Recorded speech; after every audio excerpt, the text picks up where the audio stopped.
Hi there, my name is Lila Grimaldi. I'm a wannabe system designer with a taste for storytelling, and today I'm going to talk to you about my work on our final master year project, Pasta Madre.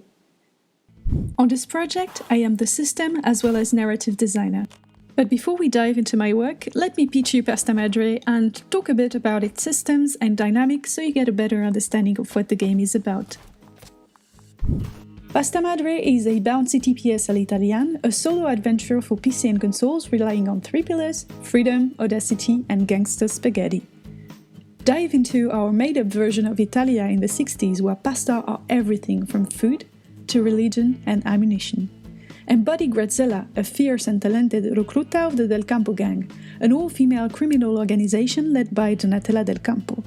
One day, Donna decides to sign a treaty to unite her gang with the Rizzos to expand her empire. But as she invites her once mortal enemies into her palazzo, her gang members all resign. Graziella decides to steal the all-powerful Pasta Madre and use it to take down her former boss and her goons. As a system designer, one of my main tasks was to keep an eye on the balance between the macro and micro game loops, as well as the overall structure of a game. With our 3C endgame programmer, I worked on the protagonist's shooting abilities, and with our AI designer and programmer, I worked on the dynamic between the AI's combat behavior and our main characters. I tried to always consider the story and the tone of our game while designing systems, and I look for narrative weaknesses in the game that could be strengthened through game systems and vice versa. Graziella fights with pasta. She uses her pasta gun to shoot spaghetti as well as steam. Players can pin enemies as long as they are protected against a flat surface. To do so, they must analyze where an enemy is and where is the best angle to shoot them from. It is a piece of cake when enemies are standing alone, but when you are outnumbered, you need to damage control. So we created the lasso ability to stun one or multiple enemies at once. Once enemies are bundled, they act as one entity, so you can steam and stun them all at once in a cool slow-mo. We also designed the pasta sense that players can trigger to avoid being shot and enjoy running and jumping around. Let's quickly analyze this shot. We were trying to shoot the left guy, but the right one is rushing toward us. We quickly trigger the lasso. Luckily some enemies are nearby off camera and they form a bundle, but behind us. We use the pasta sense to dodge the shot of the enemy we left alone, pin the bundle, and run. Those tools work in synergy to provide players with different ways to answer a situation in a fast-paced fight. Graziella uses her ability to wall run and double jump pretty far to move around the level. Both abilities allow the player to use the level design to surprise enemies or escape. We wanted to keep the fight pretty fast-paced. If you stop moving, you risk seeing multiple enemies try to steal the Pasta Madre from you, which would cause a game over. There are no real covers in Pasta Madre, but breaking points to hide behind for a split second to avoid a shot or slow down enemies. We encourage players to use Graziella's movement abilities at the service of fighting ones and vice versa, depending on the situation. Cinematics were used for main elements that we didn't want players to miss. This is the evolution of a simple introduction sequence. It is still a work in progress, but it did the job of conveying the player's goal and motivations when we didn't have that much character animations.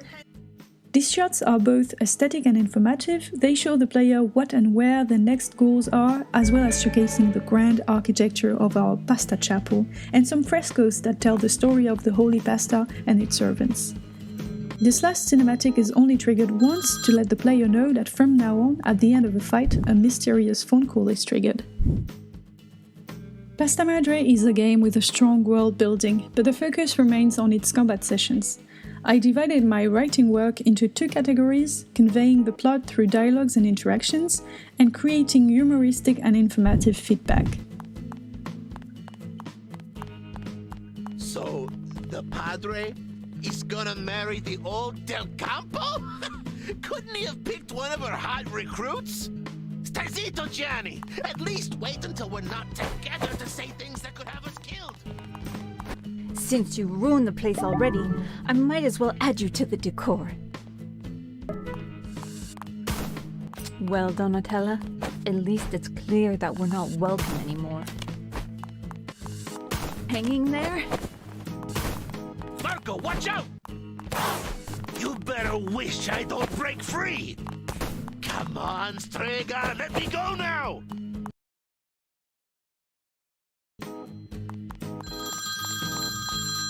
Well, I see you found your way home. Graziella. I'll make sure to take your life and your legacy, so that no one remembers your dirty name. Don't talk like that, mi cara. You're no gangster. You're barely a canalla. As a system designer on a small team, UI is also part of my daily work.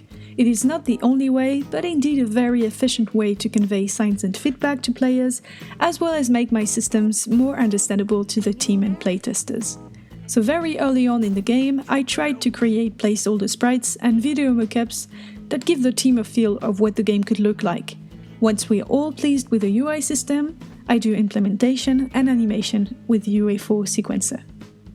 Thank you very much for your time and attention. You can check out all my other projects at lilagrimaldi.com. You will also find my resume there and more information about myself. You can contact me on LinkedIn for any work-related reasons, so feel free to hit me up. And have a wonderful day or night!